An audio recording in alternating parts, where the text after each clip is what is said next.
बिस्मिल्लाहिर्रहमानिर्रहीम। अस्सलामु अलैकुम वरहमतुल्लाहि वबरकातुहू। ये एक ऐसा वजीफ़ा है जिसके करने से आपके रिस्क में ऐसे इजाफ़ा होता है जिसका आपको वहमो गुमान भी नहीं होगा। बेरोज़गारी नहीं रहेगी और अगर कारोबार है तो उसमें ऐसी बरकत आएगी कि आप हैरान रह जाएंगे। ये वजीफ़ा बस रात को सोने से पहले कर लिया करें और फिर उसके कमालात देखें। इस वजीफ़े से पहले 3 बार दुरूद शरीफ पढ़ें। अगर दुरूद इब्राहिमी है तो ज़्यादा बेहतर है। इसके बाद या मुजीबू या वहाबू 300 मरतबा पढ़ें और फिर दुरूद शरीफ पढ़ लें। इसके बाद अपने हाजात के लिए दुआ करें और सो जाएं। मालो दौलत में इजाफ़े के लिए या वहाबू या रज़ाकू का वजीफ़ा बहुत मौसर है, इसलिए इजाफ़े के ख्वाहिशमंद शख्स को चाहिए कि शाम की नमाज के बाद नवाफिल अवाबीन पढ़ें। इसके बाद 2 रकात नफिल अल्लाह ताला की खुशनुदी के लिए पढ़ें।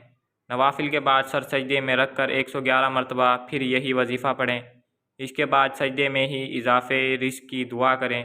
इंशाअल्लाह बेपनाह मालो दौलत में इजाफ़ा होगा। यह अमल 40 दिन तक जारी रखें। इस वजीफ़े की बदौलत कई अफराद आज खुशहाल ज़िंदगी गुजार रहे हैं।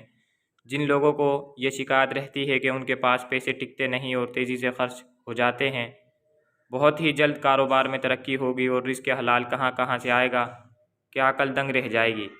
अक्सर औक़ात लोग दुआएं पूरी ना होने का शिकवा करते नज़र आते हैं, जिसकी वजह दरअसल दुआ और इबादत में खुशू खुजू का ना होना होता है। दुआ को इबादत का ज़ेवर करार दिया गया है।